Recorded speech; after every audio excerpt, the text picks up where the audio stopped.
18h39 en direct dans Punchline sur CNews et sur Europe 1, toujours avec Louis de Ragnel, qui est en pleine forme, avec Rachel Merci Kahn, Laurence. avec Joseph Massescaron, Vous aussi, vous Kevin êtes en forme. Bossuet, merci, et Chloé Morin qui nous a rejoint, essayiste. Bonsoir Chloé Morin. Bonsoir. Quand il aura 20 ans, c'est le titre de votre essai. À ceux qui éteignent les lumières aux éditions Fayard, passionnant essai pour dénoncer les excès du wokisme avec des passages qu'on va évoquer dans un instant, parce que le livre est vraiment passionnant. J'aimerais d'abord vous interpeller sur ce qu'a dit Aurore Berger hier, qui compte supprimer des subventions aux associations féministes qui ont été ambiguës après les massacres du 7 octobre.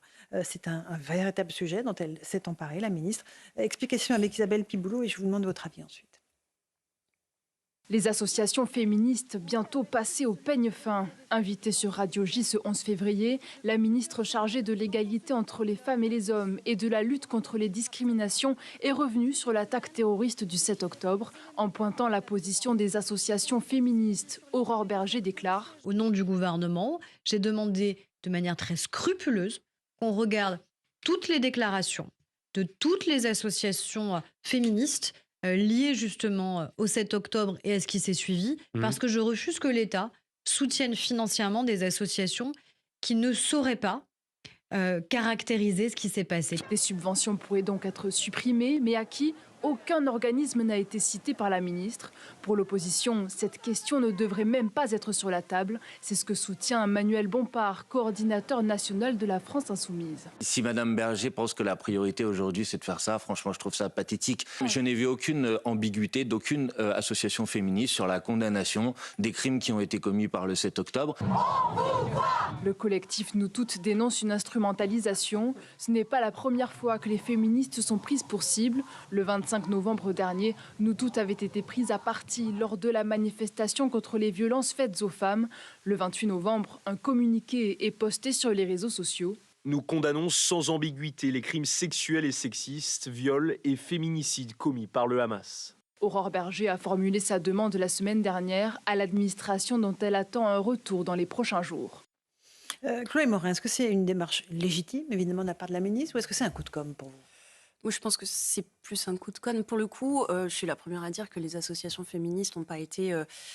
comment dire, qu'il y a une forme de deux poids, deux mesures dans la manière dont elles dénoncent certains faits. Et en l'occurrence, pour les actes du terrorisme du 7 octobre, c'était le cas pour certaines d'entre elles. Elles n'ont pas dit que les femmes israéliennes ont spécifiquement été visées de manière ignoble. Et donc, je pense qu'il y avait une ambiguïté et qu'il faut avoir un débat là-dessus, clairement. Maintenant, tout ce qui consiste à censurer, à essayer de faire taire, on touche quand même là un principe essentiel qui est la liberté d'association. Donc, je pense qu'il faut y aller. Pas faire taire, c'est supprimer les subventions publiques. Bon, oui, mais si vous voulez, pour moi, le critère, c'est s'il y a incitation à la haine raciale, s'il y a des choses qui tombent sous le coup de la loi, évidemment.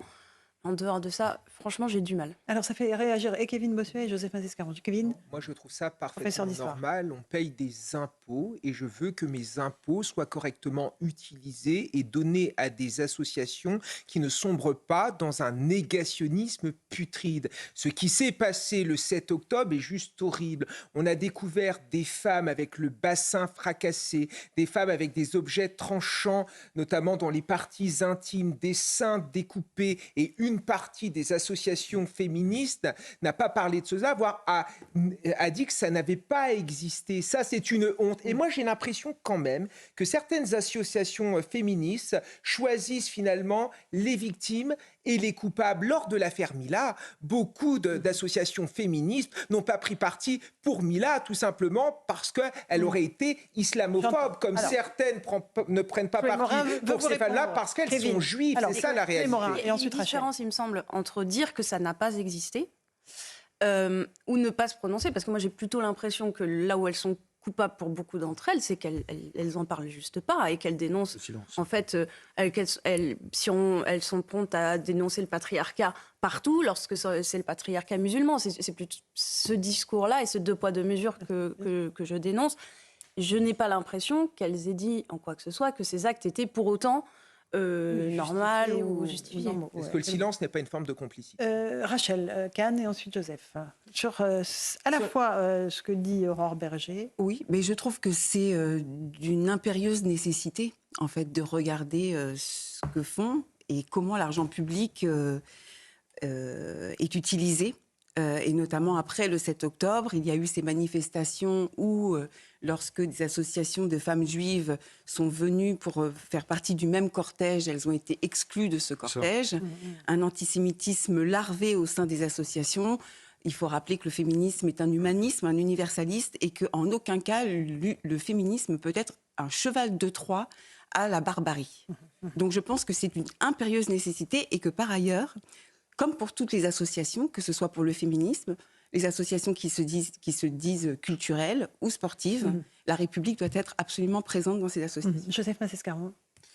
Ça... Vous êtes plus nuancé, vous? Oui, enfin, évidemment, parce que je pense quand même, bien sûr, qu'il s'agit d'un coup de com', voilà. Sinon, ce ne serait pas Aurore Berger, il ne serait plus Aurore Berger. Donc, ce n'était pas un coup de com'. Donc, vous lui déniez le droit d'avoir des combats sincères. Mais qui êtes-vous, Joseph Massescaron? Eh bien, elle est comme moi, Florence Ferrari, elle a des convictions successives. Voilà. Écoutez, seulement moi, je ne suis pas ministre. Très bien. Voilà. Donc, exactement comme moi, mais elles sont extrêmement successives. Mais ce n'est pas, pas du tout un problème. Sur le fond. Parce que de toute façon, Emmanuel Macron n'aime pas les gens qui ont des convictions. Mais elle n'est pas là pour se défendre. Voilà. Donc je reviens là-dessus. Simplement, je pense qu'elle a raison, puisque de toute façon, elle met le point sur une association féministe, par définition, défend les femmes. Et c'est pas simplement... Non, mais oui, mais son but, c'est de défendre les femmes. Maintenant, le problème que ça pose, c'est évidemment cette question au sein de la gauche. C'est-à-dire, est-ce que la gauche est à même de comprendre la sortie et la recommandation, ou la recommandation, peu importe, d'Aurore Berger. Parce qu'on voit bien qu'en France, il y a une difficulté pour la gauche. C'est-à-dire, on voit bien que la gauche, majoritairement, enfin l'immense majorité, est plutôt sur une ligne que vient d'attaquer Aurore Berger. Ce qui n'est pas le cas du tout partout en Europe. Je dis parce qu'en Allemagne, il est en train de se passer, vous le savez mieux que moi, un phénomène intéressant, c'est-à-dire la naissance d'une gauche qui est à la fois républicaine, alors certains vont la trouver populiste, etc., mais républicaine, et qui est exactement sur une ligne qui n'est pas du tout celle de la gauche en France. La gauche est au cœur de votre ouvrage, Chloé Morin. Oui, d'ailleurs, c'est un livre qui s'adresse plutôt à la gauche, parce qu'en réalité, toute une partie de la gauche considère que le wokisme n'existe pas.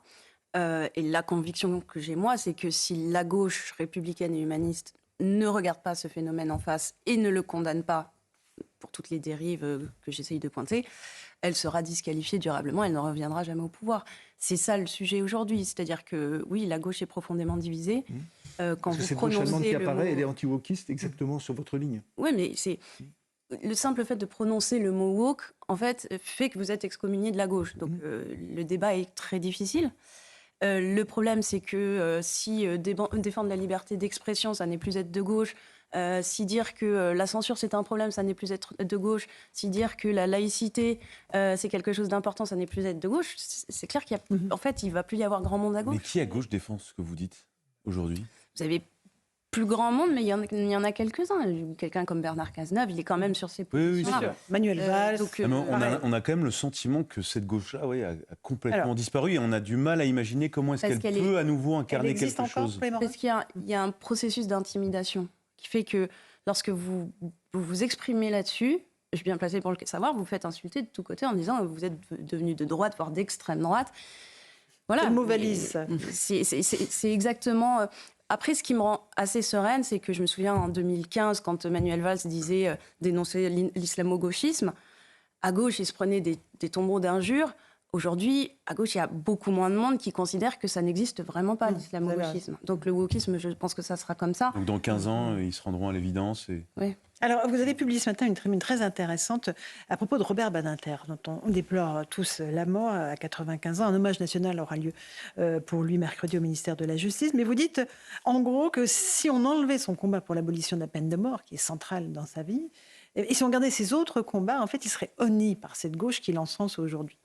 Écoutons ce qu'il disait à l'époque sur la laïcité. Robert Badinter, écoutez-le.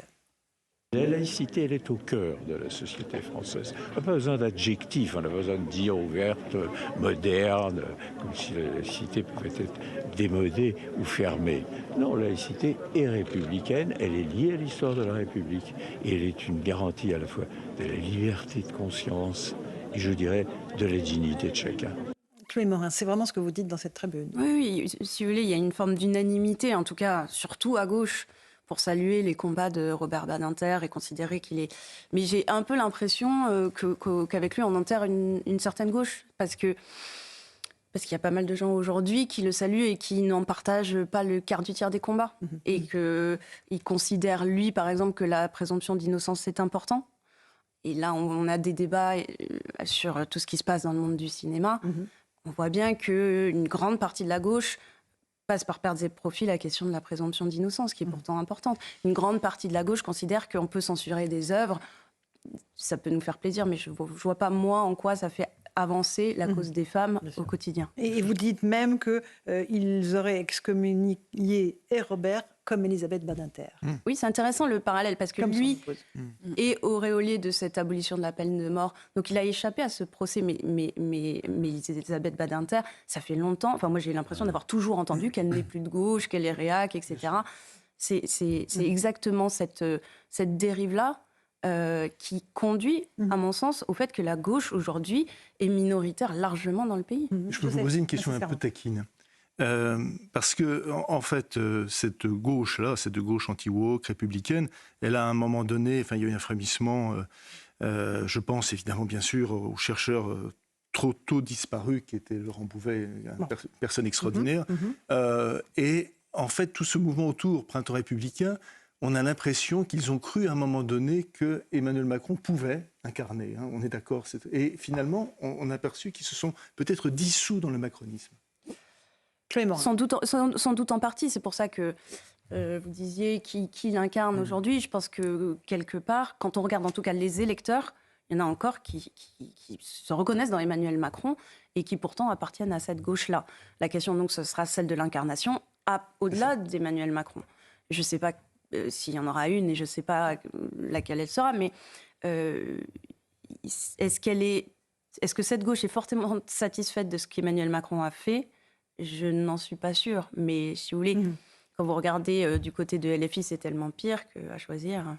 Chloé Morin, dans votre livre, vous faites des petits moments, des petits passages de science-fiction, si je peux résumer ça ainsi. Vous vous projetez peut-être dans 20 ans avec cette petite scène. Répétez après moi, nos ancêtres, les Afro-Eurasiens. Les 20 élèves, filles, garçons et neutres, de la classe de première non genrée du lycée Emmanuel Macron du Grand Paris Périphérique Ouest reprennent en chœur nos ancêtres, les Afro-Eurasiens. Et puis il y a quelqu'un qui, quelques pages plus tard, lui dit « Mais moi, mon arrière-grand-père ou mon grand-père me disait nos ancêtres, les Gaulois. » Vous pensez qu'on va en arriver là, dans notre pays, ou c'est juste pour agiter les consciences? La dystopie sert à...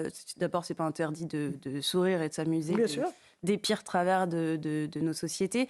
Et puis ensuite, le détour par la fiction permet, je trouve, toujours de réfléchir, parfois de mieux réfléchir que lorsqu'on lit des essais très très longs sur des problématiques compliquées. Et moi, personnellement, c'est souvent en regardant des séries, en lisant des romans que j'avance et que j'avance dans ma réflexion.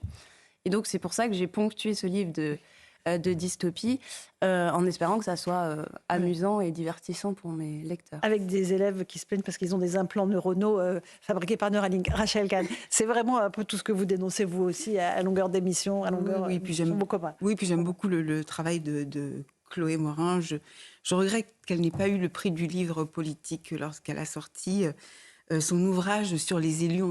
On a les élus qu'on mérite. J'avais adoré cet essai. Et effectivement, ce pas de côté, après, est-ce que justement par rapport à cet essai, vous avez évolué ou vous considérez que par rapport à 2022 et la géographie politique qu'on a aujourd'hui, on est puni en fait de nos élus encore, ou bien on a toujours les élus qu'on mérite? C'est de pire en pire. D'ailleurs, on a les on est tous d'accord. On a les patrimoines des élus qui sortent là ou demain. Oui, les patrimoines. Ouais. Voilà, on va passer encore 24 heures à commenter le patrimoine des différents ministres en se disant au secours, il y a la moitié de millionnaires. Je trouve qu'on a une qualité particulière qui est qu'on fait de la mousse avec des choses secondaires et qu'on ne traite pas l'essentiel. Et l'essentiel, c'est typiquement ce dont on vient de discuter là, quand on parle de féminisme, du droit des femmes, de la laïcité. Et voilà, ça mérite beaucoup plus de débats que de savoir quel est le patrimoine des ministres ou des trucs sur leur vie personnelle. Nuit Dragnel, un tout petit mot là-dessus, si vous pouvez faire court. Je vais faire très... non, mais ce que j'apprécie chez vous, c'est que vous avez toujours été extrêmement cash. Vous avez un parcours ancré à gauche. Vous aviez travaillé pour Jean-Marc Ayrault, je crois, à Matignon. Et Emmanuel Valls. Et vous jouez ce rôle un peu d'agitateur de la gauche que je trouve intéressant parce que ça montre aussi qu'il y a encore... Enfin, vous êtes authentiquement de gauche, avec cette gauche de Jaurès qui n'existe quasiment plus. Et je trouve que c'est assez agréable parce que vous êtes plutôt... Enfin, vous êtes jeune et donc ça montre qu'il y a peut-être encore un peu de souffle pas vieux, Louis, pour cette gauche-là. Mais non, mais sincèrement, on peut avoir l'impression que ce discours-là... Vous rêvez du retour de la bipolarisation. Non, c'est pas ça. Droite, c'est que je trouve intéressant d'avoir quand même des personnes qui réexpliquent les fondamentaux de la gauche. Et la gauche de Jaurès... Enfin, je dis Jaurès... La bipolarisation, c'est la démocratie. Comment ? La bipolarisation, c'est la démocratie. Qu'est-ce qu'on vit alors, nous, c'est la démocratie. On vit quoi, Joseph ? Ah, mais on vit pas la dictature non plus. Non, évidemment que non. Mais la démocratie, c'est l'alternance. Il ne peut pas y avoir de démocratie sans qu'il y ait d'alternance. Vous allez voir, après Emmanuel Macron, ça pourrait revenir. Bon, oui, on pense. Ne pensez pas que c'est terminé. Ne faisons pas de dystopie. Merci beaucoup, Chloé Marin. Quand il aura 20 ans, à ceux qui éteignent les lumières, aux éditions Fayard. Voilà, un livre qu'on vous recommande sur CNews et sur Europe 1. Merci à vous, chers amis auditeurs et téléspectateurs.